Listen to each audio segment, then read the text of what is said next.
The bullies didn't know, they just choked out a champion fighter. Marcus Whitfield had learned to keep his head down at Jefferson High School.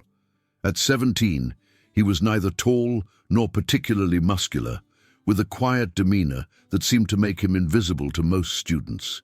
His dark hair fell across his forehead, partially obscuring brown eyes that held secrets no one at this new school could imagine. 3 weeks into the semester, he had managed to maintain his carefully constructed facade of being just another unremarkable transfer student.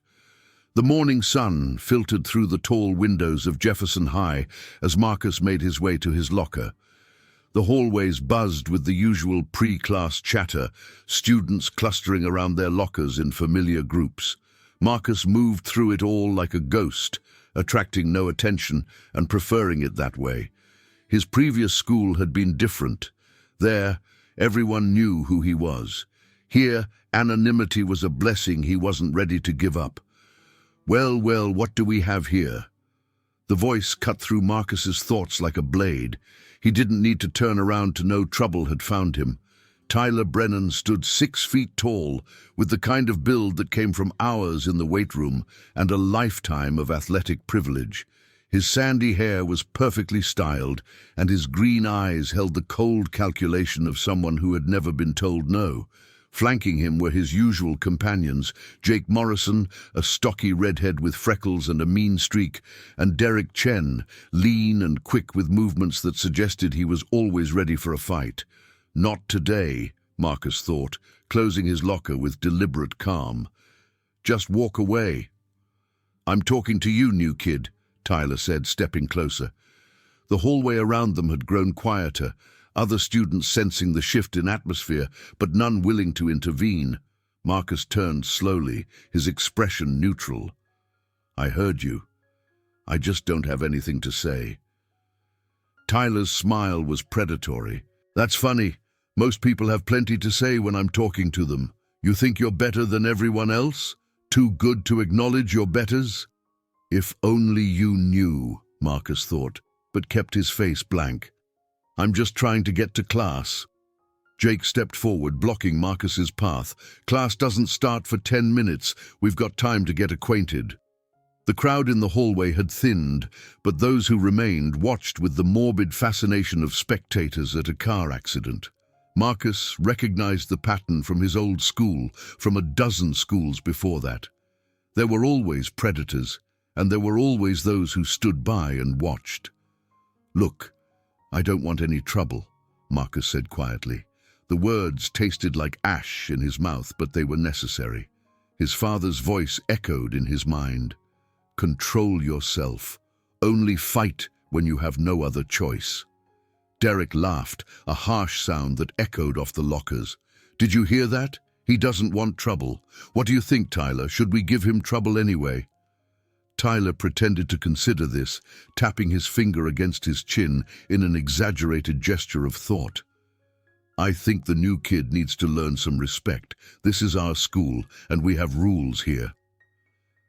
Marcus felt the familiar tension building in his shoulders, the instinctive preparation for conflict that had been drilled into him since childhood.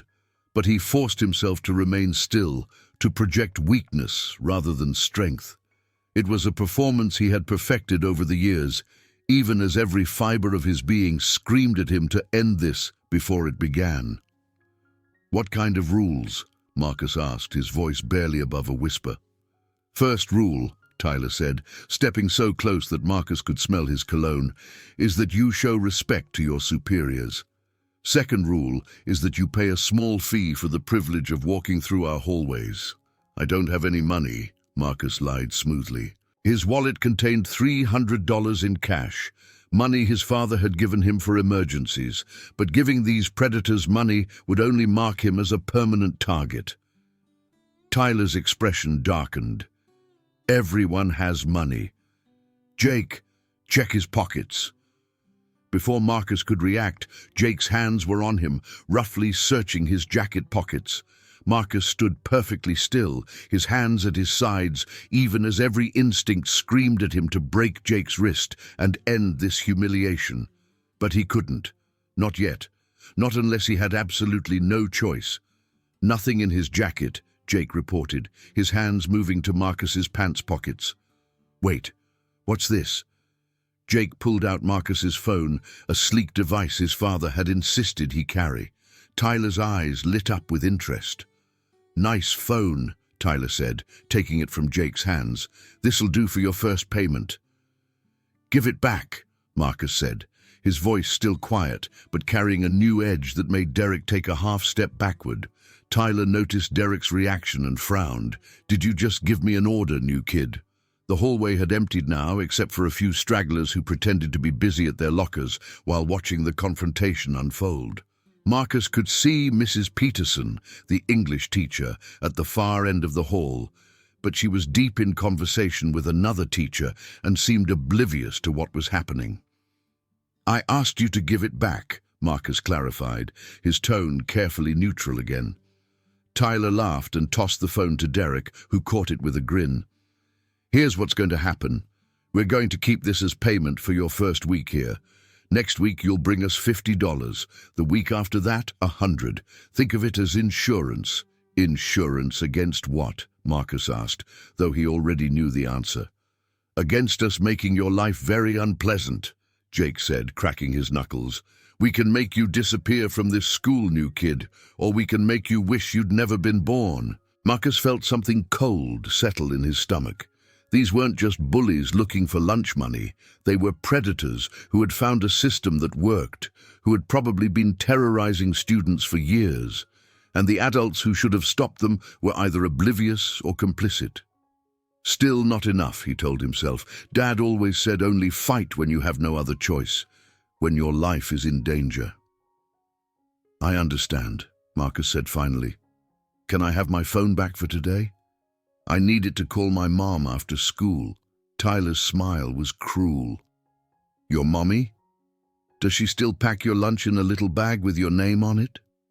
Derek and Jake laughed, but Marcus noticed that Derek's laugh seemed forced. There was something in the other boy's expression that suggested he was having second thoughts about this particular confrontation.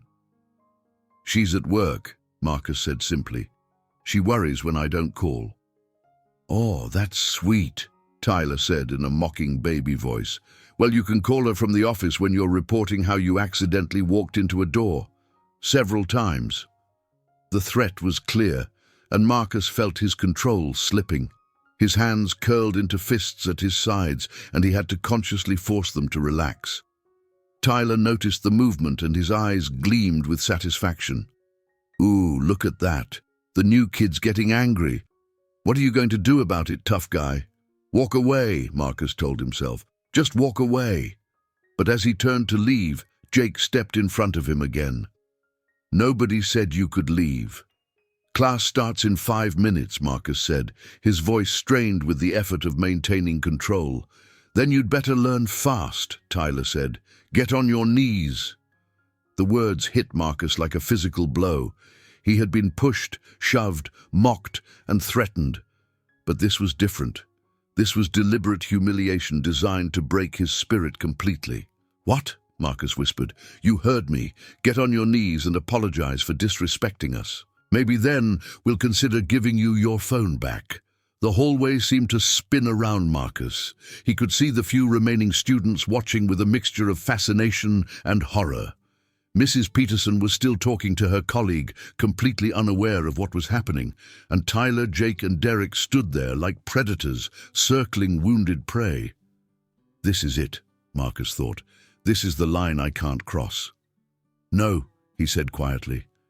Tyler's expression shifted from amusement to anger. What did you say? I said no. Marcus straightened to his full height, and for the first time since arriving at Jefferson High, he let his true self show through. His posture changed, his shoulders squared, and his eyes hardened. I won't get on my knees for you or anyone else. Derek took a step backward, his instincts warning him that something fundamental had changed. But Tyler was too angry and too accustomed to getting his way to recognize the shift. You little piece of trash, Tyler snarled. Jake, Derek, grab him. If he won't kneel, we'll make him. Jake moved first, reaching for Marcus's arm. What happened next would have been invisible to anyone not trained to see it. Marcus shifted his weight, turned his body, and suddenly Jake was flying backward into the lockers with a crash that echoed through the hallway. Derek froze, his mouth hanging open. Tyler stared in shock at Jake, who was groaning on the floor, clutching his shoulder. "What the hell?" Tyler began, but Marcus cut him off. "Give me my phone back," Marcus said, his voice carrying a new authority that made the words sound less like a request and more like a command. But Tyler had spent too many years as the apex predator of Jefferson High to back down now. His face twisted with rage, and he lunged forward, his hands reaching for Marcus's throat. Marcus could have ended it then, could have put Tyler on the ground next to Jake with a single movement, but something held him back. Some part of him still hoped this could be resolved without violence, still believed that showing restraint was the better path. That hesitation cost him. Tyler's hands closed around Marcus's throat, and suddenly Derek was there too, grabbing Marcus's arms and holding them back. The two boys were stronger than Marcus had anticipated, and their combined weight drove him backward against the lockers. "You think you're tough?" Tyler snarled, his grip tightening around Marcus's throat. "Let's see how tough you are when you can't breathe." Marcus tried to break free, but Derek's grip on his arms was solid, and Tyler's chokehold was cutting off both his air and his ability to think clearly. The hallway began to dim around the edges, and he could hear his heartbeat pounding in his ears. "Can't breathe," he thought desperately. "Can't—" "That's right," Tyler whispered, his face inches from Marcus's. "Just go to sleep. When you wake up, maybe you'll remember some manners." The world went dark. Marcus's eyes snapped open to find himself lying on the cold linoleum floor of the hallway. His throat ached and his head pounded, but he was alive. Tyler, Jake, and Derek stood over him, their faces flushed with the excitement of their victory. "Rise and shine, sleeping beauty," Tyler said, nudging Marcus with his foot. "Ready to show some respect now?" Marcus lay still for a moment, testing his body's responses. Everything worked. His vision was clear, his breathing steady, and his muscles responded to his mental commands. But something fundamental had changed during those moments of unconsciousness. His father's voice echoed in his mind, but the words were different now. When someone tries to kill you, you have the right to defend yourself by any means necessary. They had choked him unconscious. In that moment, they had crossed the line from bullying to assault, from intimidation to genuine danger. They had proven that they were willing to hurt him seriously, possibly permanently. No more holding back. Marcus sat up slowly, his movements careful and deliberate. Tyler, Jake, and Derek watched him with the satisfied expressions of predators who had successfully established dominance over their prey. "That's better," Tyler said. "Now, about that apology." Marcus rose to his feet in one fluid motion, his body moving with a grace and precision that none of the three boys had noticed before. He stood differently now, his weight balanced, his hands loose at his sides. "You're right," Marcus said quietly. "I do owe you an apology." Tyler grinned, thinking he had won. "That's more like it. Get on your knees and—" Marcus moved. The first strike took Tyler completely by surprise. One moment he was standing there gloating, the next he was doubled over, gasping for air as Marcus's fist buried itself in his solar plexus. Before Tyler could recover, Marcus grabbed his head and brought his knee up, connecting with Tyler's nose with a sickening crunch. Tyler went down hard, blood streaming from his broken nose, and Marcus turned to face Jake and Derek. Jake had recovered from his earlier collision with the lockers and was charging forward, his fists raised. Marcus sidestepped easily, grabbed Jake's outstretched arm, and used the boy's own momentum to send him crashing into the lockers again. This time, Jake hit them head first and slumped to the ground, unconscious. Derek stood frozen, his face pale with shock. The confident predator had been replaced by a frightened teenager who suddenly realized he was in over his head. "I'm sorry," Derek whispered, backing away. "We didn't mean... We were just..." "Just what?" Marcus asked, advancing on Derek with the steady, measured pace of a predator. Just choking me unconscious? Just threatening to beat me up? Just stealing my phone?" Derek's back hit the lockers, and he raised his hands in a gesture of surrender. "Please, I don't want to fight. I'll give you your phone back. I'll leave you alone." Marcus stopped just out of arm's reach, his eyes cold and calculating. "You're right. You don't want to fight me. Because if you ever put your hands on me again, if you ever threaten me again, I'll put you in the hospital."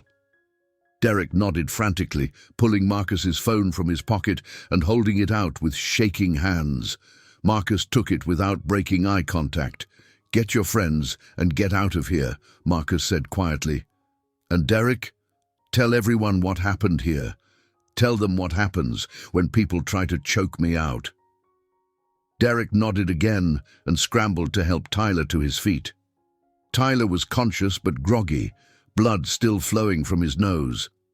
He looked at Marcus with a mixture of fear and confusion, as if he couldn't quite believe what had just happened. "This isn't over," Tyler mumbled through his damaged nose. Marcus stepped closer, and Tyler instinctively backed away. "Yes, it is. It's over, because if you ever come near me again, I'll finish what you started, and next time I won't hold back." Tyler's eyes widened as the full implication of Marcus's words sank in. He had been holding back. The devastating assault that had left him broken and bleeding had been Marcus showing restraint. Derek helped Tyler support Jake, who was slowly regaining consciousness, and the three of them stumbled away down the hallway. Marcus watched them go, his expression impassive. As they disappeared around the corner, Marcus became aware of the silence around him. He turned to see a small crowd of students who had witnessed the confrontation, their faces showing a mixture of awe and fear. "Show's over," Marcus said quietly, and the crowd quickly dispersed. Mrs. Peterson finally looked up from her conversation to see Marcus standing alone in the hallway, straightening his clothes. She frowned slightly, but said nothing as he walked past her toward his first class. The news of the confrontation spread through Jefferson High like wildfire. By lunch, everyone knew that the quiet transfer student had single-handedly destroyed Tyler Brennan and his crew. The details grew more elaborate with each telling, but the core truth remained. Marcus Whitfield was not someone to be messed with. Marcus sat alone at lunch, as he had every day since arriving at Jefferson High. But today was different. Today, students watched him with respect rather than indifference. Several groups had tried to approach him, to invite him to sit with them, but he had politely declined. He wasn't ready for friends yet. He wasn't sure he ever would be. "Mind if I sit here?" Marcus looked up to see a girl about his age standing beside his table. She had auburn hair and intelligent green eyes, and she was looking at him with curiosity rather than fear. "It's a free country," Marcus said, gesturing to the empty chair across from him. The girl sat down and extended her hand. "I'm Sarah Mitchell." "I know who you are." Marcus shook her hand briefly. "Marcus Whitfield, and I doubt you know who I am." Sarah smiled. "You're the new kid who just reminded Tyler Brennan that he's not as tough as he thinks he is.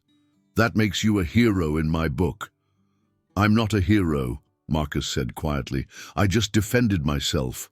From where I was standing, it looked like you did a lot more than defend yourself. Tyler's nose is broken, Jake has a concussion, and Derek is telling everyone who'll listen that you're some kind of martial arts expert." Marcus took a bite of his sandwich, chewing slowly while he considered his response. "Derek talks too much." "So it's true then? You do know martial arts?" Marcus met her eyes. "I know how to defend myself. That's all that matters." Sarah leaned forward, her expression serious. "Tyler and his friends have been terrorizing students here for years. They've made dozens of kids' lives miserable, and no one has ever stood up to them, until today. And now they're scared. For the first time in their lives, they're the ones looking over their shoulders. Do you know what that means?" Marcus shook his head. "It means every kid they've ever picked on can walk through these halls without fear. It means they can't just take whatever they want from whoever they want. You changed everything." Marcus considered this. He had never thought about the broader implications of his actions. He had simply reached his breaking point and fought back. But Sarah was right. In defending himself, he had inadvertently protected others. "What if they come back with friends?" Marcus asked. "What if they decide to escalate?" Sarah's expression grew thoughtful. "I don't think they will. Tyler's got a reputation to maintain, but he's also smart enough to know when he's outmatched. He'll probably try to avoid you from now on." She was right. Over the following days, Tyler, Jake, and Derek went out of their way to avoid Marcus. They still swaggered through the halls, still tried to maintain their image as the school's tough guys, but everyone could see the fear in their eyes when Marcus was around. Marcus's reputation grew. Students who had never spoken to him before nodded respectfully when they passed him in the halls.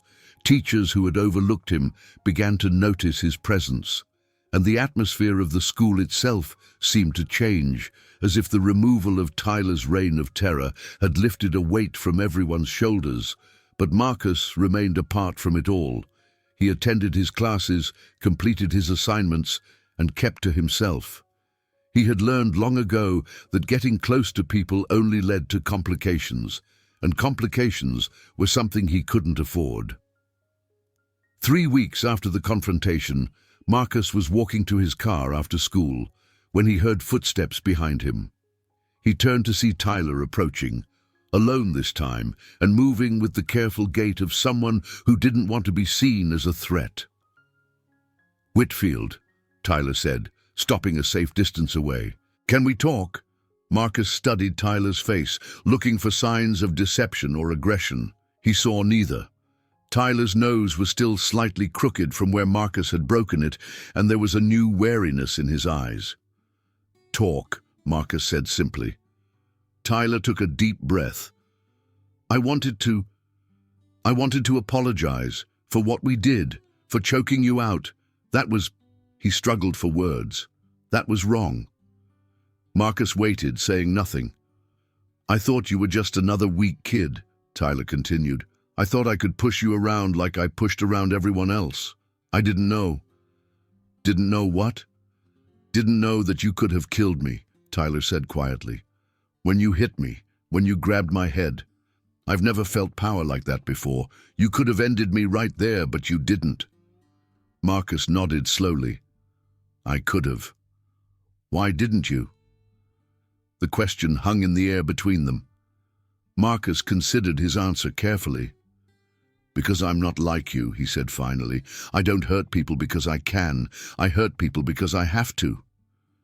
Tyler's face flushed with shame. "I deserved it. Everything you did to me, I deserved it." "Yes, you did." They stood in silence for a moment, the weight of Tyler's actions and their consequences settling between them. "I won't bother you again," Tyler said finally. "And I won't let Jake or Derek bother you either. We'll leave you alone." "And everyone else?" Tyler looked confused. "What do you mean?" "I mean the other students you've been terrorizing, the ones who can't defend themselves the way I can. Are you going to leave them alone too?" Tyler's face went pale as he realized what Marcus was implying. "You want me to stop bullying people? I want you to stop being a predator," Marcus said, his voice carrying a quiet menace that made Tyler take a step backward. "Because if I hear that you're still picking on people, if I hear that you're still stealing from them or threatening them or hurting them, I'll come looking for you. And next time I won't show restraint." Tyler swallowed hard. "I understand. Good. Then we understand each other." Marcus turned to leave, but Tyler's voice stopped him. "Whitfield?" Marcus looked back.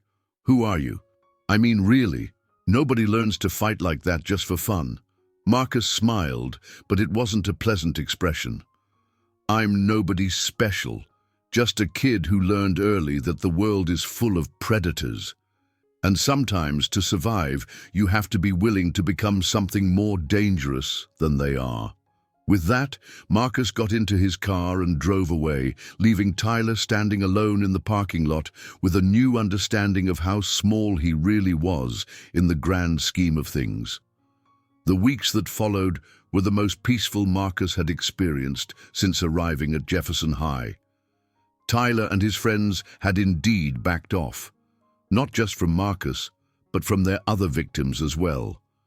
The change in the school's atmosphere was palpable. Students walked with more confidence, spoke more freely, and seemed genuinely happier. Marcus began to allow himself to relax slightly. He still maintained his guard, still watched for threats, but the constant tension that had defined his existence began to ease. He even started talking to Sarah Mitchell on a regular basis, finding in her a friend who accepted him without trying to pry into his secrets. "You know," Sarah said one day as they sat together at lunch, "you never told me where you learned to fight like that." Marcus smiled. "And I never will." "Fair enough. But I have to ask, why were you so reluctant to fight back? I mean, you could have ended that whole thing on the first day Tyler bothered you." Marcus considered his answer. "Because violence should always be the last resort. Once you cross that line, once you hurt someone, you can't undo it. I spent years learning to control my abilities, learning to use them only when absolutely necessary, and choking you unconscious was absolutely necessary." "It was attempted murder," Marcus said quietly. "At that point I had no choice but to defend myself." Sarah nodded, understanding. "You're not like other people, are you?" "No," Marcus admitted. "I'm not. That's okay. Neither am I." They sat in comfortable silence, two outsiders who had found understanding in each other. Around them, the cafeteria buzzed with the normal sounds of teenagers going about their lives, unaware that they owed their newfound peace to the quiet young man who had asked for nothing more than to be left alone. Marcus Whitfield had learned something important during his time at Jefferson High. He had learned that sometimes standing up for yourself meant standing up for others. That sometimes the only way to stop a predator was to show them what a real predator looked like. But most importantly, he had learned that strength without control was just another form of bullying, and that was a line he would never cross. The story of Marcus Whitfield and his confrontation with Tyler Brennan became the stuff of legend at Jefferson High. It was a reminder that appearances could be deceiving, that the quiet kid in the corner might be more dangerous than the loudest bully in the room, and for Tyler Brennan, it was a lesson he would never forget. Sometimes you pick on the wrong person, and sometimes that mistake changes everything.